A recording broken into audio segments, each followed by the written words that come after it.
Punjabi radio USA ਸੁਣ ਰਹੇ ਸਾਰੇ ਹੀ ਮਾਣਯੋਗ ਅਤੇ ਸਤਿਕਾਰ ਸਰੋਤਿਆਂ ਨੂੰ ਪੰਜਾਬੀ ਰੇਡੀਓ USA ਦੀ ਟੀਮ ਅਤੇ ਮੇਰੇ ਰਾਜਕਨਵੀਰ ਸਿੰਘ ਵੱਲੋਂ ਆਪ ਜੀ ਨੂੰ ਬਹੁਤ ਪਿਆਰ ਸਤਿਕਾਰ ਸਹਿਤ ਦੋਨੋਂ ਅੱਜ ਜੋੜ ਕੇ ਨਿੱਘੀ ਜਿਹੀ ਸਤਿ ਸ੍ਰੀ ਅਕਾਲ। ਸਭ ਨੂੰ ਜੀਆਂ ਨੂੰ ਆਖਦੇ ਹਾਂ ਸਰੋਤੋ ਪ੍ਰੋਗਰਾਮ ਦੇ ਵਿੱਚ ਆਪ ਸਭ ਦਾ ਸਵਾਗਤ ਹੈ। ਪ੍ਰੋਗਰਾਮ ਅਪਡੇਟ ਅਮਰੀਕਾ, ਜਿਸ ਦੇ ਵਿੱਚ ਆਪਾਂ ਪੇਸ਼ ਕਰਦੇ ਹਾਂ ਤੁਹਾਡੇ ਲਈ ਅਮਰੀਕਾ ਅੰਤਰਰਾਸ਼ਟਰੀ ਖਬਰਾਂ, ਉਸ ਦੇ ਨਾਲ weather, stock market, exchange rate ਦੀ ਜਾਣਕਾਰੀ। ਸਾਡੇ ਅੱਜ ਦੀਆਂ ਖਬਰਾਂ ਦੇ ਇਸ ਬੁਲੇਟਿਨ ਨੂੰ ਸਪਾਂਸਰ ਕਰਦੇ ਨੇ ਖਾਲਸਾ ਇੰਸ਼ੋਰੈਂਸ ਏਜੰਸੀ ਵਾਲੇ, ਜਿਨ੍ਹਾਂ ਕੋਲ ਤੁਸੀਂ ਹਰ ਇੱਕ ਤਰੀਕੇ ਦੀ ਇੰਸ਼ੋਰੈਂਸ ਕਰਵਾ ਸਕਦੇ ਹੋ। ਇੰਸ਼ੋਰੈਂਸ ਬਾਰੇ ਪਤਾ ਕਰਨ ਲਈ ਕਾਲ ਕਰੋ ਨੰਬਰ 408-272-2500 4082722500। ਇਸ ਦੇ ਨਾਲ ਸੰਤੋਖ ਸਿੰਘ, ਪਰਮਜੀਤ ਕੌਰ ਬਾਸੀ ਫਰੀਮੰਟ ਤੋਂ, ਮਨਜੀਤ ਸਿੰਘ, ਨਰਿੰਦਰ ਕੌਰ ਕੁਲਾਰ ਕਲੋਵਿਸ ਤੋਂ ਅਤੇ ਬਿੰਦਰ ਧਾਲੀਵਾਲ ਜੀ ਬੇਕਰਸਫੀਲਡ ਤੋਂ। ਇਹਨਾਂ ਸਾਰਿਆਂ ਦਾ ਬਹੁਤ ਬਹੁਤ ਧੰਨਵਾਦ। ਜੇਕਰ ਤੁਸੀਂ ਜਾਂ ਕੋਈ ਹੋਰ ਕਾਰੋਬਾਰ ਇਸ ਪ੍ਰੋਗਰਾਮ ਨੂੰ ਸਪਾਂਸਰ ਕਰਨਾ ਚਾਹੁੰਦੇ ਹੋ, ਸੰਪਰਕ ਕਰੋ ਨੰਬਰ 408-722-7698 ਦੇ ਉੱਤੇ। ਤੇ ਆਓ ਹੁਣ ਖਬਰਾਂ ਵੱਲ ਵੱਧਦੇ ਹਾਂ।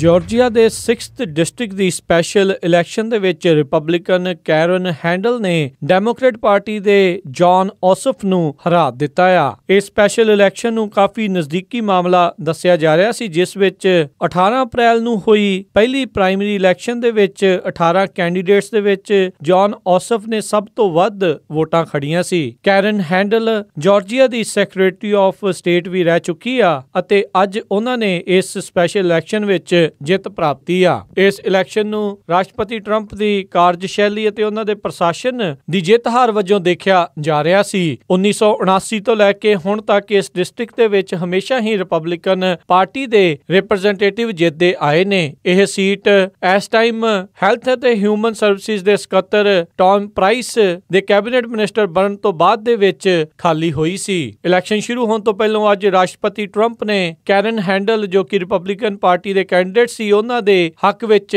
ਟਵੀਟ ਕੀਤਾ ਤੇ ਆਖਿਆ ਵੀ ਉਹ ਤੁਹਾਡੇ ਲਈ ਉੱਥੇ ਟੈਕਸਿਸ ਨੂੰ ਘਟਾਉਣ ਲਈ ਅਤੇ ਵਧੀਆ ਹੈਲਥ ਕੇਅਰ ਲਿਆਉਣ ਦੇ ਲਈ ਉੱਥੋਂ ਦੇ ਨਾਗਰਿਕਾਂ ਲਈ ਕੰਮ ਕਰਨਗੇ। ਇਸ ਲਈ ਕੈਰਨ ਹੈਂਡਲ ਨੂੰ ਜਿਤਾ ਕੇ ਕਾਂਗਰਸ ਵਿੱਚ ਪਹੁੰਚਾਓ। ਇਸ ਜਿੱਤ ਤੋਂ ਬਾਅਦ ਦੇ ਵਿੱਚ ਰਿਪਬਲਿਕਨ ਪਾਰਟੀ ਦਾ ਹੌਸਲਾ ਹੋਰ ਵੀ ਵਧਿਆ ਆ ਅਤੇ ਮੈਜੋਰਟੀ ਨੂੰ ਹੋਰ ਮਜ਼ਬੂਤ ਕੀਤਾ ਆ। ਜੇ ਅੱਜ ਡੈਮੋਕ੍ਰੇਟ ਪਾਰਟੀ ਇਹ ਇਲੈਕਸ਼ਨ ਜਿੱਤ ਜਾਂਦੀ ਤਾਂ ਰਿਪਬਲਿਕਨ ਪਾਰਟੀ, ਜੋ ਕਿ ਬਹੁਤ ਹੀ ਜਲਦ ਹੈਲਥ ਕੇਅਰ ਬਿੱਲ ਨੂੰ ਸਦਨ ਵਿੱਚ ਪੇਸ਼ ਕਰਨ ਜਾ ਰਹੀ ਆ, ਉਸ ਵਿੱਚ ਥੋੜੀ ਮੁਸ਼ਕਿਲ ਹੋ ਸਕਦੀ ਸੀ। ਪਰ ਇਸ ਜਿੱਤ ਦੇ ਨਾਲ ਰਿਪਬਲਿਕਨ ਪਾਰਟੀ ਦੇ ਹੁਣ ਹੌਸਲੇ ਹੋਰ ਮਜ਼ਬੂਤ ਹੋਏ ਨੇ। ਦੱਸਿਆ ਜਾਂਦਾ ਆ ਕੈਰਨ ਹੈਂਡਲ, ਜਿਨ੍ਹਾਂ ਨੇ ਆਪਣਾ ਇਹ ਕੈਂਪੇਨ ਚਲਾਇਆ, ਉਸ ਵਿੱਚ ਉਹਨਾਂ ਨੇ ਬਹੁਤ ਘੱਟ ਰਾਸ਼ਟਰਪਤੀ ਟਰੰਪ ਦਾ ਨਾਮ ਲਿਆ ਅਤੇ ਕਾਫੀ ਵਾਰ ਉਹਨਾਂ ਨੂੰ ਰਾਸ਼ਟਰਪਤੀ ਟਰੰਪ ਜਾਂ ਰਸ਼ੀਅਨ ਇਨਵੈਸਟੀਗੇਸ਼ਨ ਨੂੰ ਲੈ ਕੇ ਪੁੱਛੇ ਗਏ ਸਵਾਲਾਂ ਤੋਂ ਉਹ ਬਚਦੇ ਰਹੇ। ਜਾਰਜੀਆ ਦੀ ਇਹ 6th ਡਿਸਟ੍ਰਿਕਟ ਬਹੁਤ ਮਜ਼ਬੂਤ ਰਿਪਬਲਿਕਨ ਸੀਟ ਮੰਨੀ ਜਾਂਦੀ ਆ, ਪਰ ਇਸ ਵਾਰ ਜੌਨ ਔਸਫ ਨੇ ਕਾਫੀ ਕੜੀ ਟੱਕਰ ਦਿੱਤੀ। ਅਧਿਕਾਰੀਆਂ ਮੁਤਾਬਕ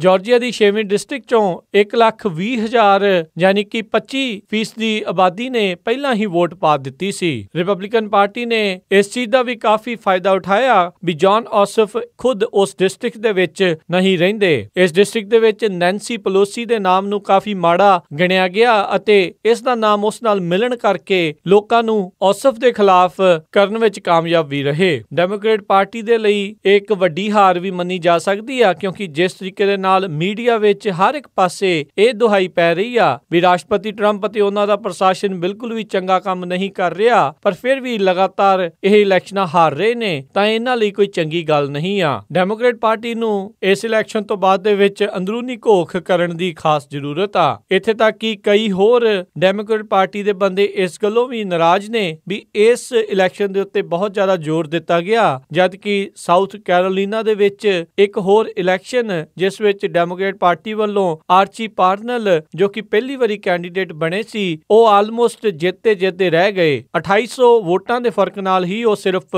ਹਾਰੇ ਸੀ। ਡੈਮੋਕ੍ਰੇਟ ਪਾਰਟੀ, ਜੋ ਕਿ ਲਗਾਤਾਰ ਦਾਅਵਾ ਕਰ ਰਹੀ ਆ ਵੀ ਆਉਂਦੀਆਂ ਮਿਡ ਟਰਮ ਇਲੈਕਸ਼ਨ ਦੇ ਵਿੱਚ ਉਹ ਹਾਊਸ ਦੇ ਵਿੱਚ ਮੈਜੋਰਟੀ ਹਾਸਲ ਕਰ ਲੈਣਗੇ, ਉਹਨਾਂ ਨੂੰ ਆਉਣ ਵਾਲੀਆਂ ਇਲੈਕਸ਼ਨ ਦੇ ਵਿੱਚ ਜਿੰਨੀਆਂ ਮੌਜੂਦਾ ਸੀਟਾਂ ਤੇ ਜਿੱਤੇ ਨੇ, ਉਹ ਜਿੱਤਣ ਦੇ ਨਾਲ 24 ਹੋਰ ਸੀਟਾਂ ਉੱਤੇ ਜਿੱਤ ਪ੍ਰਾਪਤ ਕਰਨੀ ਨਹੀਂ ਹੋਵੇਗੀ। ਦੱਸਦੇ ਜਾਈਏ, ਜਾਰਜੀਆ ਦੀ 6 ਡਿਸਟ੍ਰਿਕਟ ਦੀ ਇਹ ਸਪੈਸ਼ਲ ਇਲੈਕਸ਼ਨ ਅਮਰੀਕਾ ਦੇ ਇਤਿਹਾਸ ਦੇ ਵਿੱਚ ਸਭ ਤੋਂ ਮਹਿੰਗੀ ਇਲੈਕਸ਼ਨ ਦੇਖੀ ਗਈ ਆ। $50 ਮਿਲੀਅਨ ਤੋਂ ਵੱਧ ਇਸ ਇਲੈਕਸ਼ਨ ਦੇ ਉੱਤੇ ਖਰਚ ਹੋਇਆ ਆ।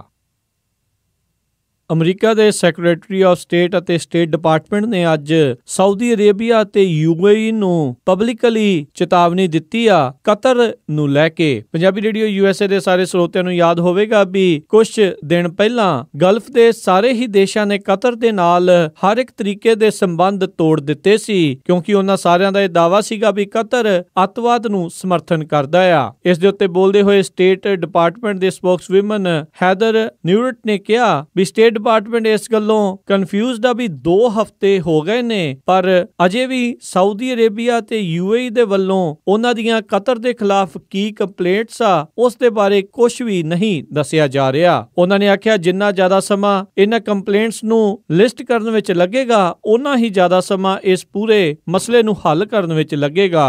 6 ਮੈਂਬਰਾਂ ਦੀ ਗਲਫ ਕਾਰਪੋਰੇਸ਼ਨ ਕੌਂਸਲ, ਜਿਨ੍ਹਾਂ ਵਿੱਚ Saudi Arabia, UAE, Qatar, Bahrain ਅਤੇ ਇਜਿਪਟ ਸ਼ਾਮਲ ਆ, ਉਹਨਾਂ ਸਾਰਿਆਂ ਨੇ ਹੀ ਕਤਰ ਨਾਲ ਇਸ ਮਹੀਨੇ ਆਪਣੇ ਨਾਤੇ ਤੋੜ ਦਿੱਤੇ ਸੀ। ਇਹੀ ਨਹੀਂ, ਉਹਨਾਂ ਨੇ ਹਰ ਇੱਕ ਤਰੀਕੇ ਦਾ ਟ੍ਰੇਡ ਅਤੇ 에ਅਰ ਸਪੇਸ ਨੂੰ ਵੀ ਵਰਤਣ ਤੋਂ ਮਨਾ ਕਰ ਦਿੱਤਾ ਸੀ। ਦੱਸਿਆ ਜਾਂਦਾ ਹੈ ਸੈਕਟਰੀ ਆਫ ਸਟੇਟ ਰੈਕਸ ਟਿਲਰਸਨ ਨੇ ਹੁਣ ਤੱਕ 20 ਤੋਂ ਵੱਧ ਕਾਲਾਂ ਅਤੇ ਮੀਟਿੰਗਸ ਕੀਤੀਆਂ ਨੇ ਤਾਂ ਜੋ ਇਸ ਮਸਲੇ ਨੂੰ ਸੁਲਝਾਇਆ ਜਾ ਸਕੇ, ਪਰ ਅਜੇ ਕੋਈ ਨਤੀਜਾ ਨਜ਼ਰ ਨਹੀਂ ਆਉਂਦਾ। ਰੈਕਸ ਟਿਲਰਸਨ ਅਤੇ ਡਿਫੈਂਸ ਸੈਕਟਰੀ ਜਿਮ ਮੈਟਿਸ ਨੇ ਇਸ ਮਸਲੇ ਨੂੰ ਜਲਦ ਤੋਂ ਜਲਦ ਸੁਲਝਾਉਣ ਦੇ ਲਈ ਆਖਿਆ ਆ, ਕਿਉਂਕਿ ਕਤਰ ਅਮਰੀਕਾ ਦਾ ਇੱਕ ਵੱਡਾ ਐਲਾਈ ਆ ਅਤੇ US ਦੀ ਸੈਂਟਰਲ ਕਮਾਂਡ ਕਤਰ ਵਿੱਚ ਹੀ ਆ, ਜਿੱਥੋਂ ਕਿ ਹਰ ਇੱਕ ਤਰੀਕੇ ਦੀ ਹਵਾਈ ਆਪਰੇਸ਼ਨ 에ਅਰ ਫੋਰਸ ਦਾ ਜੋ ਕਿ ਸੀਰੀਆ, ਇਰਾਕ ਜਾਂ ਅਫਗਾਨਿਸਤਾਨ ਨੂੰ ਘੱਲੇ ਜਾਂਦੇ ਆ, ਉੱਥੋਂ ਸ਼ੁਰੂ ਹੁੰਦਾ ਆ। ਪ੍ਰਸ਼ਾਸਨ ਨੇ ਇਹ ਨਿਰਾਸ਼ਾ ਜਤਾਈ ਆ ਵੀ ਅਜੇ ਤੱਕ ਸਾਊਦੀ ਅਰੇਬੀਆ ਤੇ ਐਮੀਰੇਟਸ ਉਹਨਾਂ ਦੇ ਵੱਲੋਂ ਜਿਹੜੀ ਲਿਸਟ ਦੀ ਵਾਅਦਾ ਕੀਤਾ ਗਿਆ ਸੀ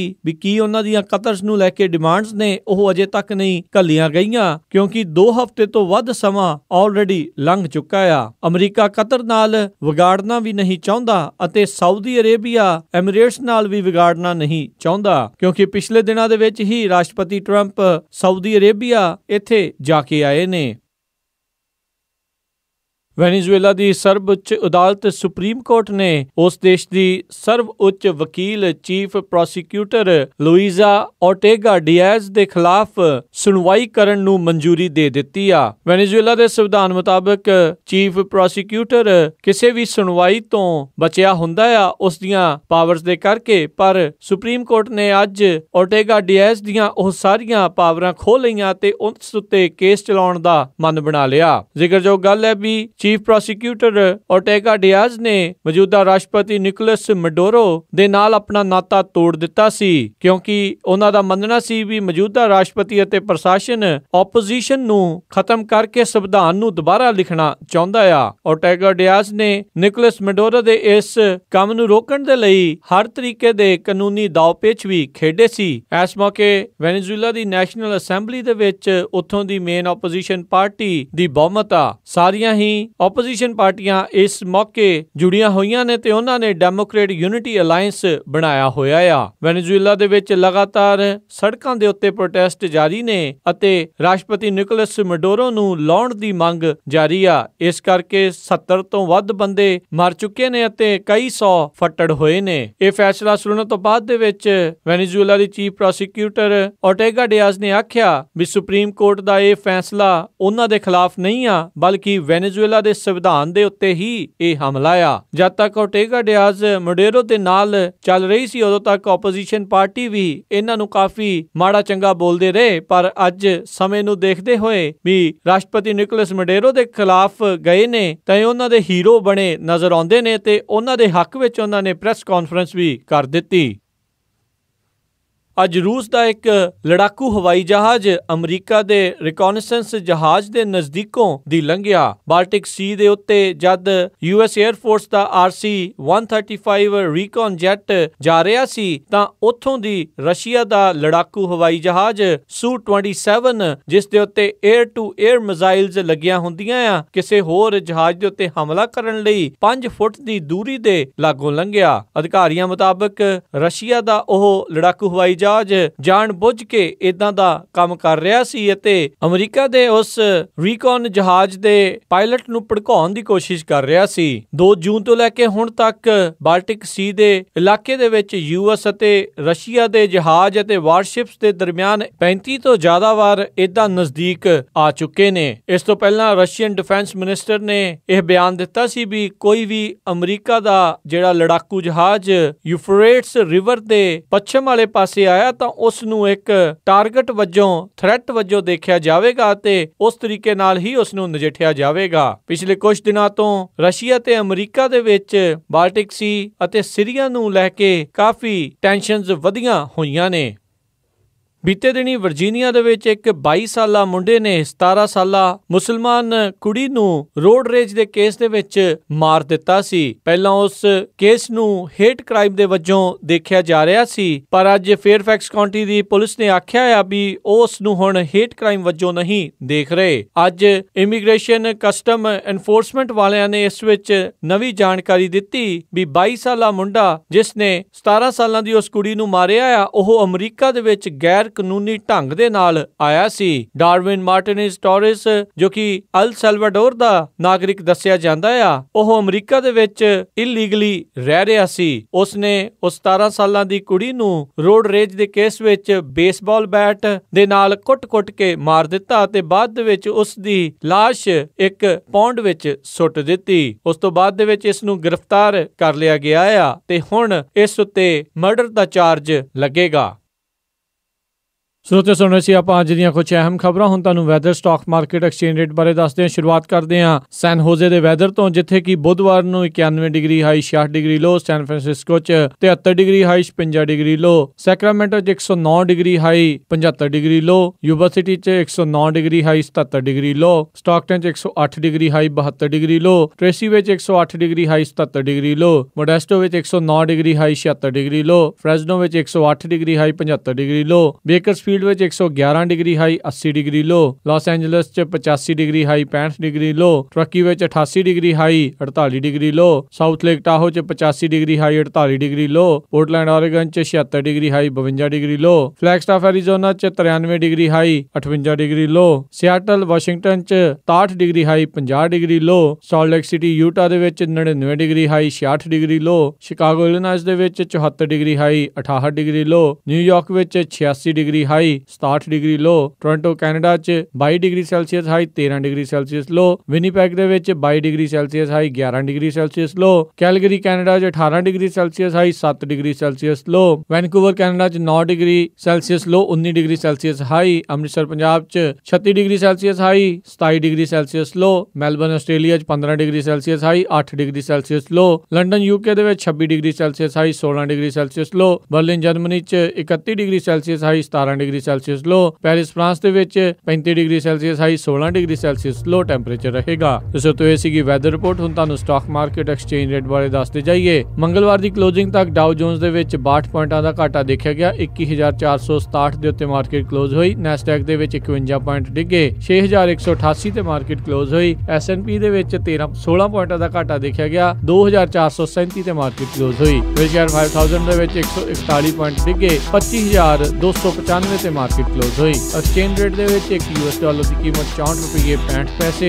ਇੱਕ ਕੈਨੇਡੀਅਨ ਡਾਲਰ ਦੀ ਕੀਮਤ 48 ਰੁਪਏ 69 ਪੈਸੇ, ਇੱਕ ਬ੍ਰਿਟਿਸ਼ ਪਾਉਂਡ ਸਟਰਲਿੰਗ ਦੀ ਕੀਮਤ 81 ਰੁਪਏ 65 ਪੈਸੇ, ਇੱਕ ਯੂਰੋ ਦੀ ਕੀਮਤ 71 ਰੁਪਏ 99 ਪੈਸੇ, ਇੱਕ ਨਿਊਜ਼ੀਲੈਂਡ ਡਾਲਰ ਦੀ ਕੀਮਤ 46 ਰੁਪਏ 76 ਪੈਸੇ, ਇੱਕ ਸਿੰਗਾਪੁਰ ਡਾਲਰ ਦੀ ਕੀਮਤ 46 ਰੁਪਏ 54 ਪੈਸੇ, ਇੱਕ ਬਹਿਰੀਨੀ ਦਿਨਾਰ ਦੀ ਕੀਮਤ 171 ਰੁਪਏ 39 ਪੈਸੇ, ਇੱਕ ਕੁਵੈਤ ਦੇ ਦਿਨਾਰ ਦੀ ਕੀਮਤ 213 ਰੁਪਏ 4 ਪੈਸੇ, ਇੱਕ US ਡਾਲਰ ਦੀ ਕੀਮਤ $1.33 ਕੈਨੇਡੀਅਨ ਡਾਲਰ ਰਹੀ। ਸੋਨੇ ਦਾ ਭਾਅ $1046.08 ਪ੍ਰਤੀ ਆਉਂਸ, ਚਾਂਦੀ ਦਾ ਭਾਅ $16.51 ਪ੍ਰਤੀ ਆਉਂਸ ਰਿਹਾ। ਤੇ ਸੋ ਤੇ ਇੱਥੇ ਹੀ ਸਾਡਾ ਅੱਜ ਦਾ ਅਪਡੇਟ ਅਮਰੀਕਾ ਖਬਰਾਂ ਦਾ ਇਹ ਬੁਲੇਟਿਨ ਹੁਣ ਸਮਾਪਤ ਹੈ। ਇਜਾਜ਼ਤ ਲੈਂਦੇ ਹਾਂ, ਮਿਲਾਂਗੇ ਅਗਲੇ ਬੁਲੇਟਿਨ ਦੇ ਵਿੱਚ। ਉਦੋਂ ਤੱਕ ਲਈ ਤੁਹਾਨੂੰ ਸਾਰਿਆਂ ਨੂੰ ਬਹੁਤ ਪਿਆਰ ਸਤਿਕਾਰ ਸਹਿਤ ਦੋਨੋਂ ਅੱਜ ਜੋੜ ਕੇ ਨਿੱਘੀ ਜਹੀ ਸਤਿ ਸ੍ਰੀ ਅਕਾਲ। ਜਿਉਂਦੇ ਵਾਸਤੇ ਰਹੋ, ਹੱਸਦੇ ਖੇਲਦੇ ਰਹੋ ਤੇ ਸੁਣਦੇ ਰਹੋ ਪੰਜਾਬੀ ਰੇਡੀਓ।